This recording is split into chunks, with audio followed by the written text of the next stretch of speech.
Thank you. Thank you for this introduction and for to all of you for being here, and maybe some of you watching online. I will be also very happy. So the topic is machine learning for code generation, but first a little bit of a prehistory. And code generation used to be program synthesis before. By definition, program synthesis is about synthesizing programs from a set of constraints from user specification, and then we need to search the program space of all the programs that we have generated to see which program satisfies all the constraints. Now, how do we synthesize programs? There are two approaches to that, some deductive and inductive approaches. In deductive approaches, we assume that we have a complete formal specification of our program. For example, if we need to increment any variable by 1, it's going to look like this in a mathematical way. And we need to construct a proof of specification and extract a logical program from that proof. In inductive approaches, we have a little bit of a different setup. We have, for example, input-output pairs, and we would program by examples. So we need to construct a general program to satisfy some specific constraints. And there are several methods or types of methods for this. They involve different enumerative stochastic search methods, genetic programming, and also machine learning would fall into that category. Now, it's important to note that it's hard to express and interpret full constraint specification because sometimes we don't have all of the rules set up in the mathematical formula for it, and it's hard to specify all of them. Then the search space is really large, so there's a lot of search, enumerative and stochastic search methods there, and people try to improve the search mechanisms.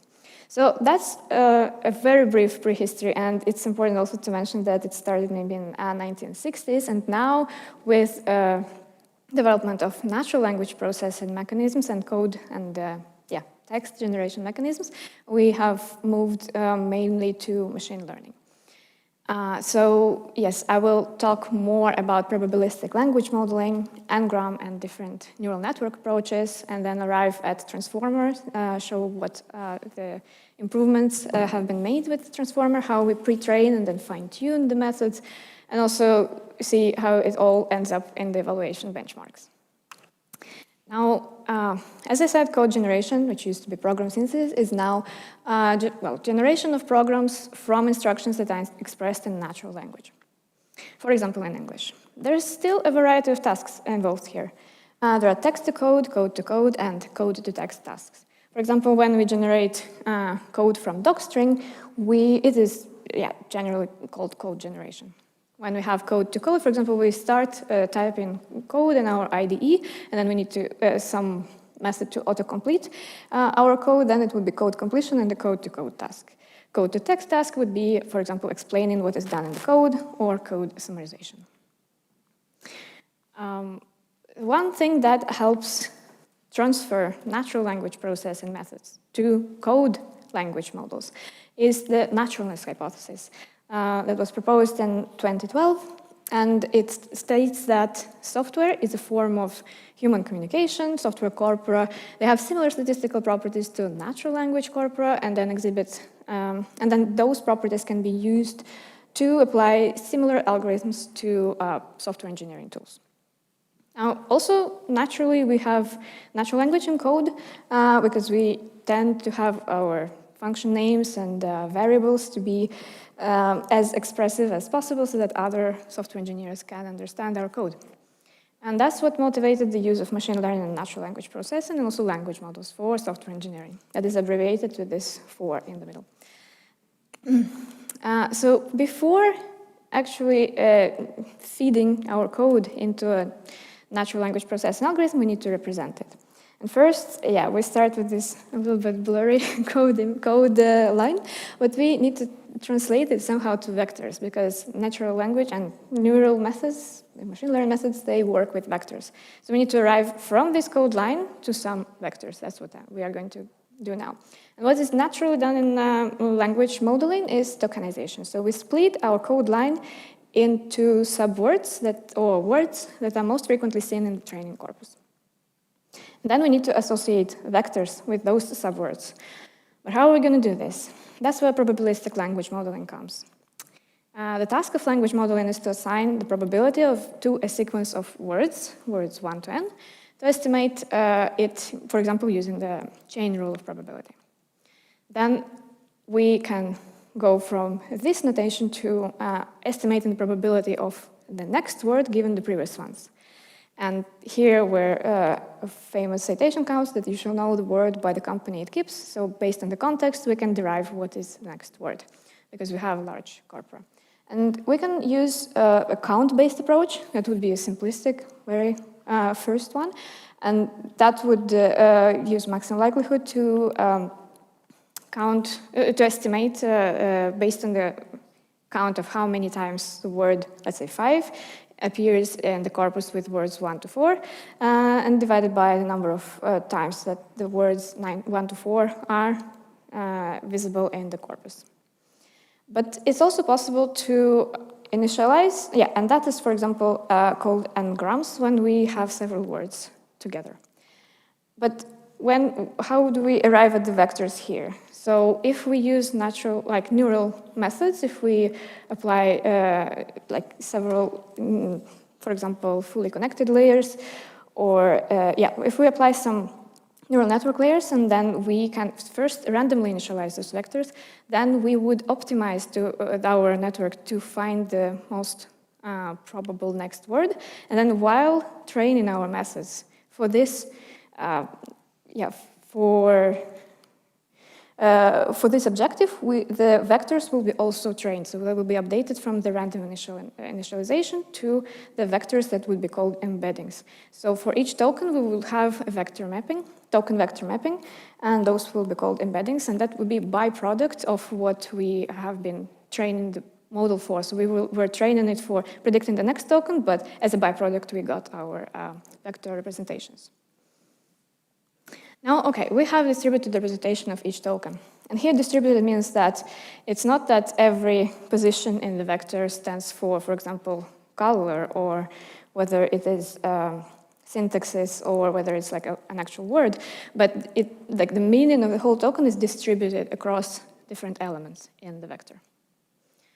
Now we have distributed representation of each token, and we can predict the next token. And I would like to show one example of how it's done with n-grams. In the same paper that proposed naturalness of code, they compared predicting next token with trigrams with the Eclipse model that used rules that were specifying Java language. So Eclipse was mainly the IDE for Java language. And then we can see on the graph that when predicting 3 grams, 4 grams, etc., when we were predicting 3, 4, 5 tokens with the n-gram model, we could see the gain over predicting with the rule-based model. So that was kind of showing the viability of the approach with n-grams. Now, from predicting to the next token, we would like to generate code. Now, it will involve predicting several tokens at once, or several tokens one by one. But how are we going to arrive to not predicting just one token, but the whole sequence? So here we need to also obtain representation of a full code sequence or natural language sequence if we generate text to code and not code to code. Then from representation of each token, yes, we need to arrive to representation of the full sequence. That can be done with feature extraction with a neural network. And we'll look into 2 networks for now, convolutional and recurrent neural networks. In convolutional neural network, we would apply convolutional layers by sliding over, well, here in this example, over 2 words at a time. And then we will have a representation of 2 words at a time, then of 3 words, because we will slide in the next layer 4 words, etc. And then we will arrive later at the representation of the whole sequence, the whole input sequence. In recurrent neural networks, we process word by word in a sequence. We have shared parameters, and we first process the first word, get this representation of the first word, and process the second word with this representation of the first word, etc. So we have this recurrent procedure. But what is important here, and I'm not mentioning exact convolutions here or exact specification of recurrent neural network, but what I would like to mention here is that from a very long, or rather long sequence, we arrive at a sequence of vectors, we arrive at only one vector that is the representation of the whole sequence.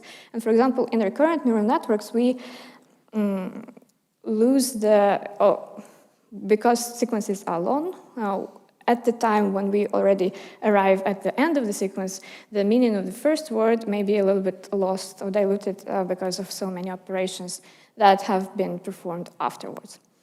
And same with convolutional neural network. We have a series of vectors, and then we convolve them to one vector, and then while making all of those operations, some of the information is contracted maybe a little bit too much. But also, there is an issue of exploding and vanishing gradients. Because of the parameters that are shared, for example, in the recurrent neural network, we have multiplications of the same matrices, and then our optimization doesn't work that well anymore because we optimize our models with gradient descent, and when gradient explodes or vanishes or comes like closer to zero, we don't know where to move with our algorithm to optimize it further because it's like either zero or explodes to infinity, so we don't know which direction to go with our optimization. And the answer to this will be transformer. But before introducing transformer, I would like to branch out a little bit and mention that in addition to tokens here, we can have different representations of code because compilers, they already can convert our code into different types of graphs. And in general, there are several types of graphs that we can create from code. And then we would not have representations of tokens, but we would have representations of nodes and edges. And we would pass it normally to a graph neural network, where it would represent a graph and then generate first a graph or graph modification if we, for example, edit code. So we will have a completely different pipeline. And it's important to also mention that those two representations, graph and token-based representations, they can be merged. And there are different, and then passed not only to a graph neural network, but to an LSTM, which is a type of recurrent neural network. So there are combinations there, and there are different ways, but I will stick to token-based representations to introduce transformer and also mention the methods that are most widely used and developed right now. Although personally, I think that when features from both graphs and tokens and like natural language type of features in the code are taken into account, it's probably going to be a good future direction. Now, as I mentioned, there were issues with exploding and vanishing gradients in convolutional neural networks and recurrent neural networks. And the solution would be transformer, at least historically it is. Just to come back a little bit where we were, and now I will introduce the transformer. So with the transformer, in a semi-supervised learning manner, without explicit representation of a full code sequence, we can arrive to sequence-to-sequence generation. And here embedding becomes another layer of a transformer that is also trained while the transformer is trained, and each token becomes contextualized. So before we had vector-to-token mapping that was like fixed. Now we have vector-to-token mapping, but for every token we obtain a different vector because of what context it is in. If we have the same token, for example, like for loop, it will have a different vector representation if it is used in one loop or another.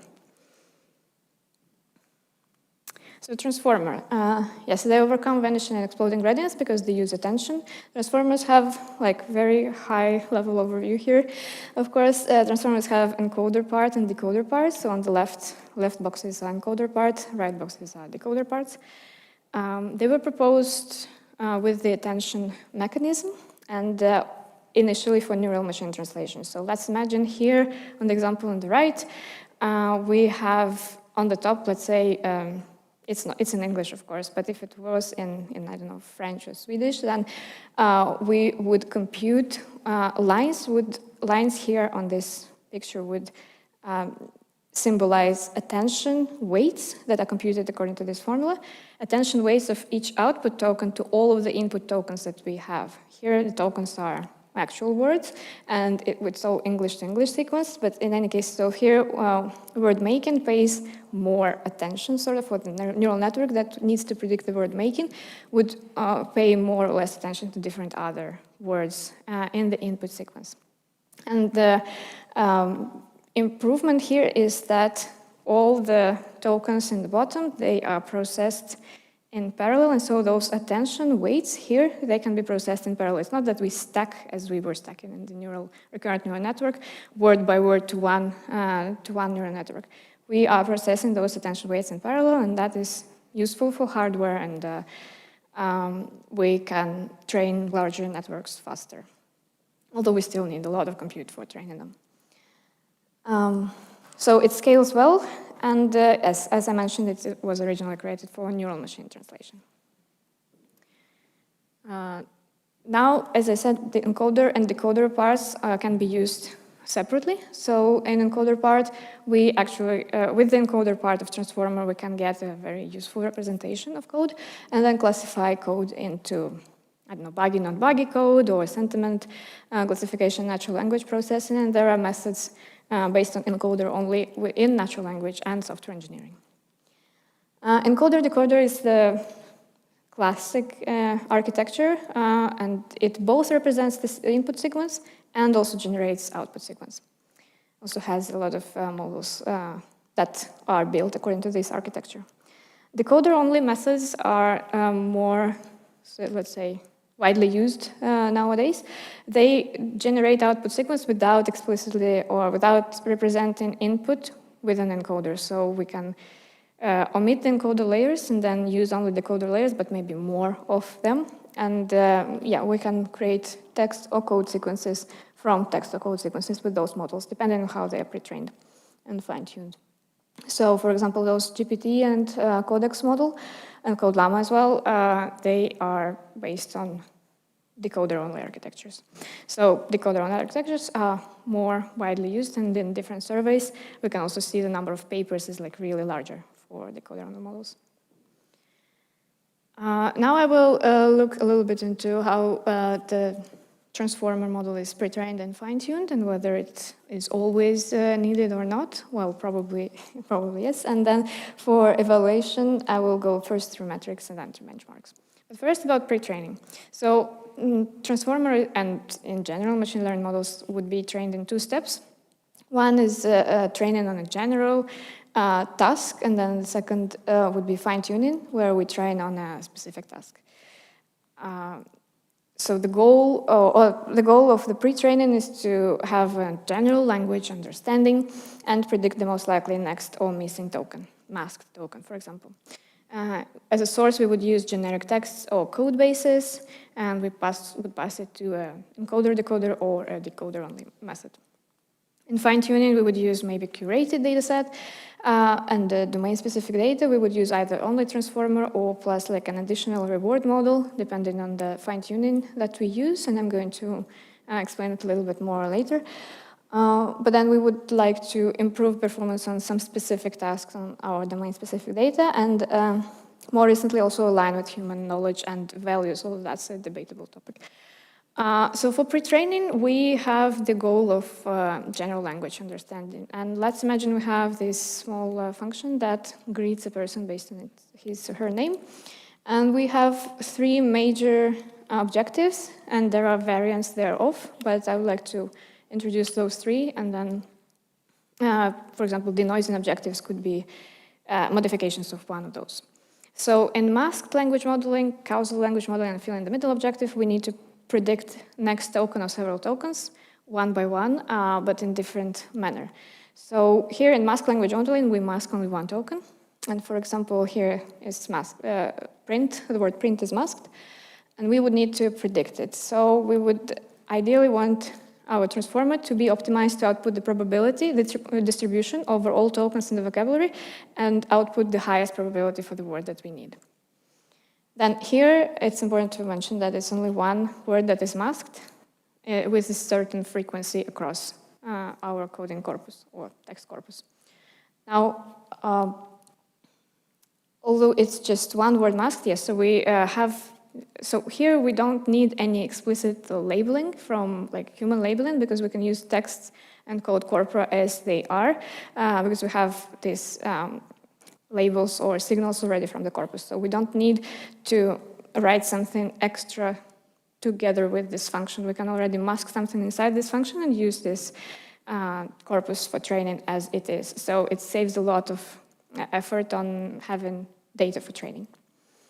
In causal language modeling, we start with the sequence and then we mask everything else. So we start with a part of a sequence, and then we need to predict print, then opening bracket, f, etc. So we do a similar thing, but repetitively and from left to right, in the left to right manner. So we first predict the word print, then bracket, and then so the transformer or the model needs to be trained so that at every point, in every point of time, that it predicts the highest probability for the word that is, or the symbol that is the most suitable. In fill-in-the-middle objective, we mask a span, so we leave something in the beginning and in the end of the sequence, and we mask the middle. But then also iteratively choose the next word or next most probable token based on the surrounding tokens. So these are three pre-training objectives. And then I will also go into fine-tuning approaches, and then finally to the evaluation and what those pre-training and fine-tuning approaches would mean in practice. So yes, fine-tuning is this second part where we need to optimize our model further to predict tokens better suitable for our domain. And default approach is, yes, to just fine-tune a specific task, but it would require a lot of labeled or domain-specific data. Now, with GPT-2 model, we saw that zero-shot learning would perform well without fine-tuning, and zero-shot learning is when we train a model to predict like a token in the book, or like based on books or based on different corpora, we would just predict the next token. And in zero-shot learning, we would prompt the model to predict the answer for maybe a task that it was not specifically trained for, such as classifying text into sentiment. And it performed already well. But then with GPT-3, we also, it's a bigger model, it's important to mention, but it was performing better, both maybe because it was a bigger model and probably a bigger data set, but also using it with a few-shot learning type of prompting. So we don't only ask it to output the answer for the task that it was not trained for, but also give it examples on how different similar tasks are solved. So for example, different other sentences and sentiment for them. Now, if we want to align a model with instructions so that the model follows exactly what we ask it to do, and that's what we could use in ChatGPT, or like we could not use, but see in ChatGPT and in other instruction-tuned models, is that we have instruction tuning as a fine-tuning method. So here we do not omit fine-tuning, we actually use fine-tuning so that the models, they better respond to instructions. Of course, it requires human annotations, but also has better performance on instruction datasets. And it is done, like this instruction tuning is performed in 3 steps. Here it's fine-tuning with human feedback, and on the first step we would create a supervised fine-tuning model where we would have instructions and human annotators would just reply to those instructions as just humans would do. So a model first is fine-tuned on those to predict exactly those answers. Then there would be a reward model trained, because the model, the supervised fine-tuned model would be prompted with the same instructions, but it would generate different outputs. So human labelers would give preferences to all of the outputs of the model, and then that would be the basis for the reward model training. Now, once we have a reward model training, we can propagate back this reward for different outputs of the instruction, the language model that is being instruction tuned, to update it. So we would train the reward model and the supervised fine-tuning model in iterations. Now there are updates to this, it's called RLHF, Reinforcement Learning with Human Feedback. There are updates to this. So not only aligning with human instructions, but also with some human, let's say, values, so with values that we would like the model to follow. For example, if a coding model is prompted to produce some like dangerous code, it should ideally reply that it cannot, because it is dangerous to send messages to many people about selling something that is not right to sell or not legal. So that is one additional goal. So we would need to align with the safety instructions and not only with just any instruction that the user would like the model to follow. Next thing is that reward model can be based on human evaluation, on AI evaluation. That's how Claude was created. So AI would be its own critic and would give itself feedback. By AI here, I mean like just the language model that is being trained in this RLIF method. And then for code, what is important is that we can also use rewards from tests, from test pass rate or from execution. And there is a lot of work, like it's not an exhaustive list, but it's a lot of work in this direction as well, to fine-tune methods with feedback from code-related content. There are also alternatives to this PPO methods for updating, but so we don't need sometimes the next model, the reward model, but I will not go into detail right here, and I will approach evaluation first by introducing some metrics that we use widely, then benchmarks, and then some model performance slides there. So in metrics, we can use natural language processing metrics, code-specific metrics, and something in between, or natural language adapted to code. In code-specific metric, we could see if the output code compiles, if it passes all tests, or how many of them it passes, then whether graph representations of our target code and what a network has output, if those representations match, and then passed K that I will introduce closer to the next slide. In natural language processing metrics, we have, we have a number, but then some of them, what's important is that some of them are precision, some of them are recall-based, some of them are loss-based, and, it's now maybe a good time to mention that there is no ultimate metric that says that code is completely correct, because in terms of tests may not cover all of the corner cases. In terms of comparing target code that a human developer has written with the code that a language model has generated. While we compare exactly those pairs, we can see that the same code, just like in natural language, same idea can be expressed with different words or with different lines of code. So matching exactly user output is maybe not the best metric, because the function can be correct, but it may not match developer's proposal. There are also NLP adapted metrics to code. NLP here is natural language processing. So Code Blue, which is a blue metric from natural language, but also does some AST and data flow match.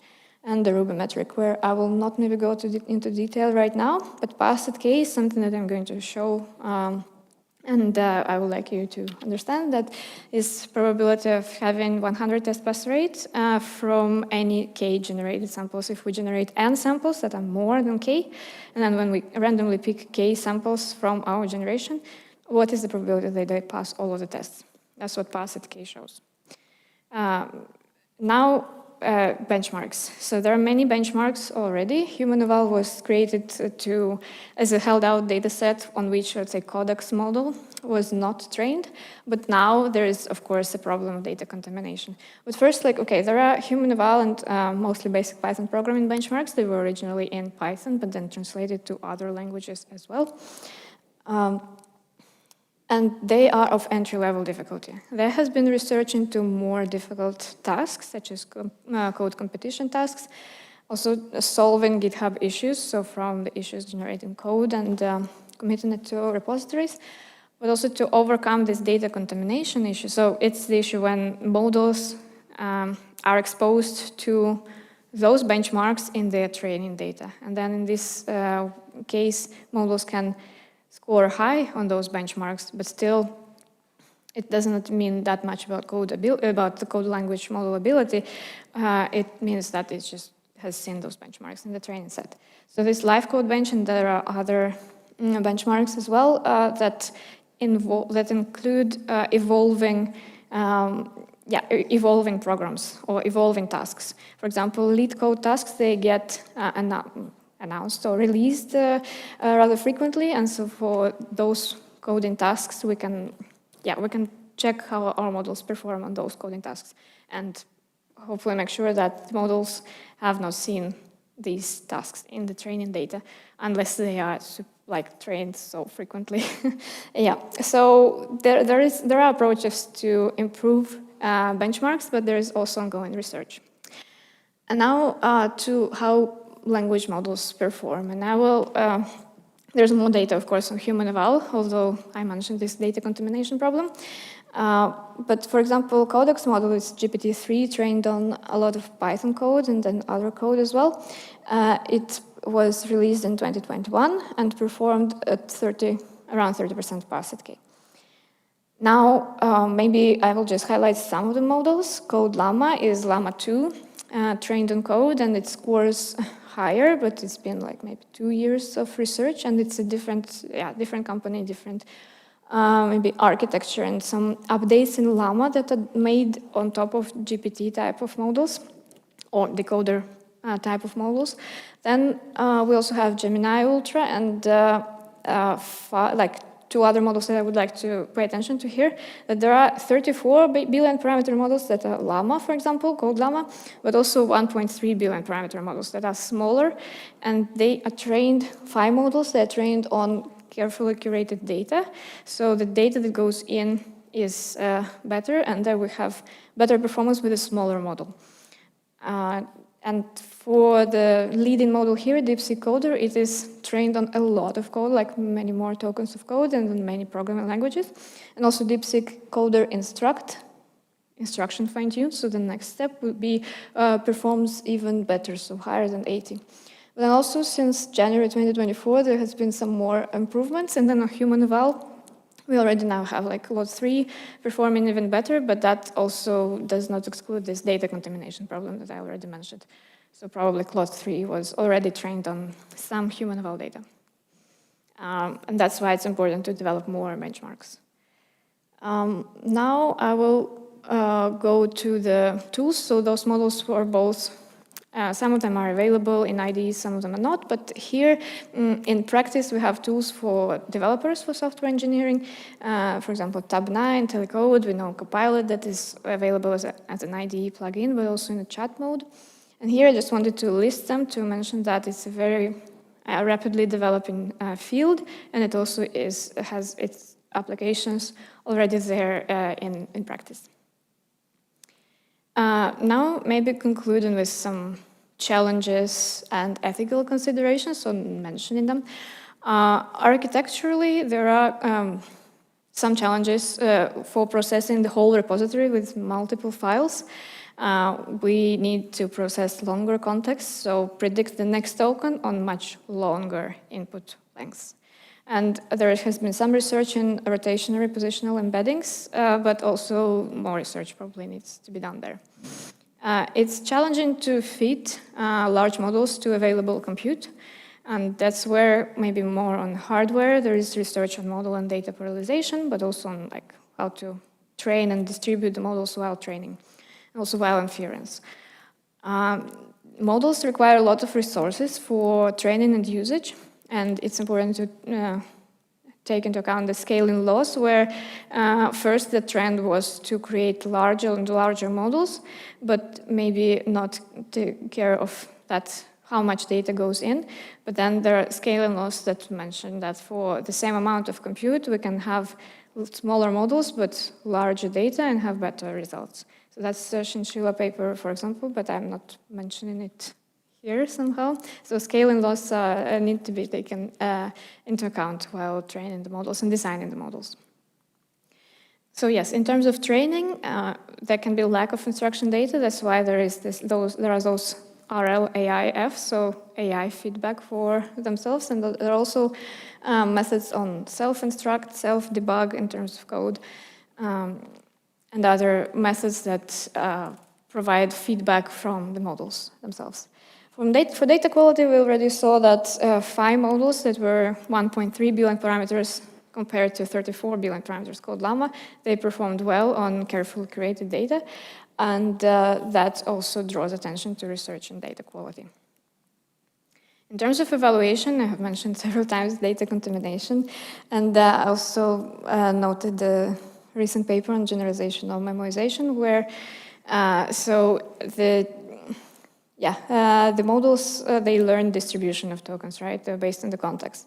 And then there would be peak next to the training data distribution, but it's nice to evaluate them outside of that peak of the distribution, so how they actually perform out of this peak.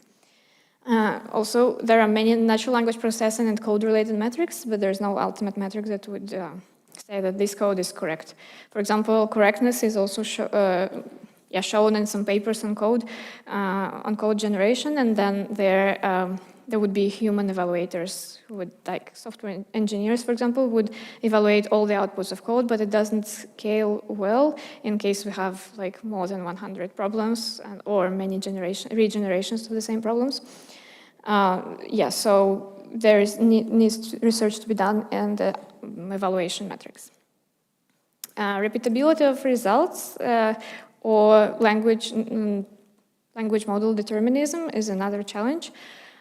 Because even if we run the same experiment several times and with different temperatures, so temperature is a parameter that measures the model output stochasticity or unpredictability, so how much the model goes creative versus deterministic. Then even with zero temperature, we can see that outputs are different. For example, with ChatGPT, there's research into that, and it's important to rerun experiments on different benchmarks several times, if possible, if costs allow. So that's why also open language models are important to have in the field. In terms of usage, sometimes language models can, let's say, copy-paste from their memory, or not directly copy-paste, but really follow the patterns that they learned so firmly from the dataset, but those datasets can be proprietary. For example, for some models, we don't know if what exact data they were trained on. Therefore, it's important to see if, to align policies within the company, if it's a company of software developers, what is allowed to ship in production. There's also research into buggy code that language models output, so not all outputs are free from security vulnerabilities or bugs. So it's important to review outputs of language models and review the code that they generate. And also sometimes there's a lot of attention to those language models and generative AI, etc. But there's also research that shows that sometimes more classical, like genetic programming algorithms perform better than language models, so we should not forget about the other tools that are here for code generation and program synthesis. So a little bit about future directions now. Improvements in data quality, architecture, evaluation, as were mentioned, and challenges in the previous slide are important. Probably more code features such as representations with those graphs, abstract syntax tree, data flow, control flow graphs, etc. Also, one maybe, I haven't seen that many papers, but it's a good idea to maybe try learn code generation, not only from books and online tutorials, but also from videos explaining how, for example, some pipelines can be set up, and so it's about multimodal code generation. Safety and alignment, as I mentioned, code language models, they can output bugs sometimes, and it's nice to have mechanisms to avoid that as much as possible, although I still would think that it's important to review code that is generated by language models. There's more and more research done into iterative generation of code and repairing code that is generated, and that's a little bit where my thesis lies, and then I will present it later today. But then it pays off to review the code also with the language model and have another language model maybe, or another method to give feedback to the code generated model so that we later get better code as the output. And that also leads to agent-based frameworks where language models, they have each distinct task in software engineering, not maybe only code generation, but also code summarization, review, etc., so that those agents can help in more tasks in the software engineering pipeline. Here, maybe I did not mention, but it's important to have more research into how language models would cooperate then. So in terms of ensemble models, for example, we would like weigh them, the outputs equally, or we would weigh like one type of generation more than another. So how would they exactly collaborate and what outputs we would prefer? Maybe more into the really future perspectives with code language models is that hopefully they will arrive at the point where programmers will be just reviewing the code that is generated by language models and maybe write less code as in the first place, so they would be as quality assurance specialists. Now, one interesting and a little bit away from code generation for software engineering precisely, but like how code and programs can help other research areas. So programs can be intermediate representations to solve other problems. So we can, from natural language, generate a program, and then it would solve our task in, let's say, a law, in the domain of law and legislation, or in maths. For example, in this fun search, they applied in DeepMind paper. They applied like program synthesis to a mathematical problem. And then they got new solutions, so sound existent, but some new solutions to the same problem. So we can, it's like sort of impacts new discoveries in research overall. Well, that concludes my presentation. Thank you for your attention, and we have some minutes for questions.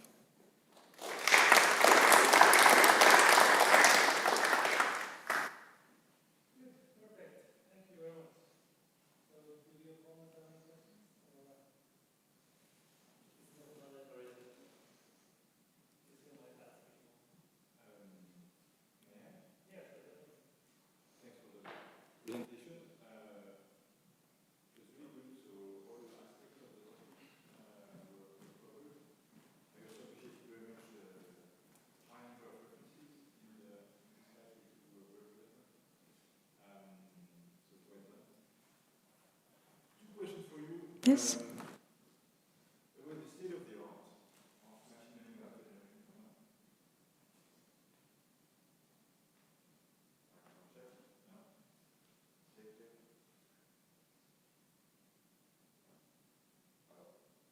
I can also repeat the question.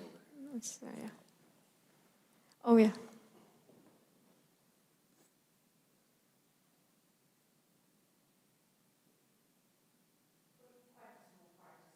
We can actually hear, yeah. 1, 2, 1, 2. Yeah.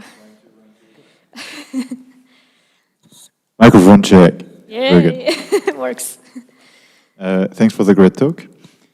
The question is, so where is the state of the art today? So there are two aspects of this question. One is to your knowledge and to your understanding, what the best model today, or the best tool for code generation?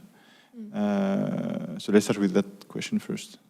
Yes, it really depends on how we can measure what is the best. So I already mentioned human eval, and that's one of the benchmarks. I would not say that any model is ultimately the best because of how they are measured. They are measured on different benchmarks that can be contaminated. But yeah, in terms of human eval, for example, DeepSeek Coder, Instruct performs well. In terms of other metrics, other benchmarks, there would be other models. But I would not maybe ground myself in one model. So I would still say that it's nice to explore them. What is the best for your task? And then evaluate some of them for your task. It also depends on the cost. Are you interested in open models or in models that are closed source, but maybe perform a little faster, a little better, a little easier because you don't have to care about GPUs, etc.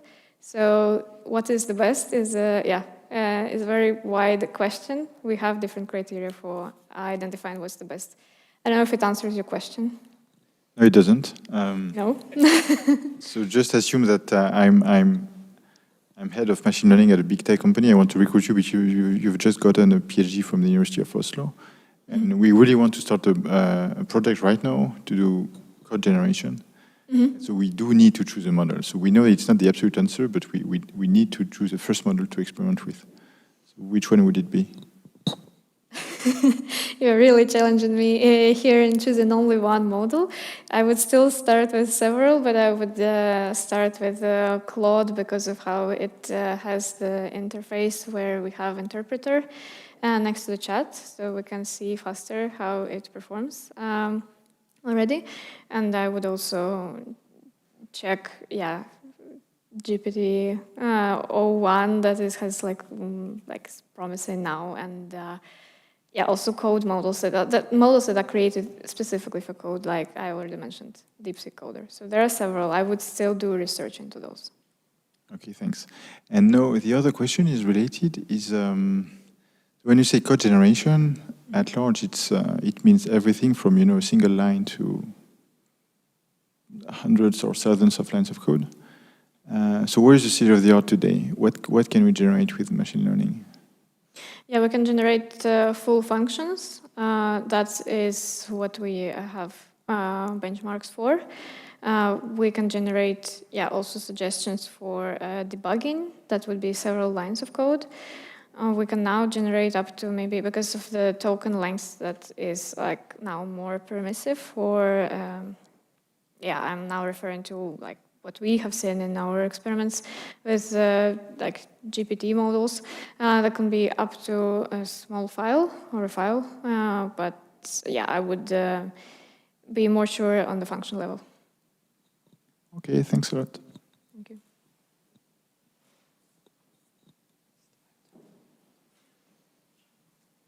Maybe just a very quick question.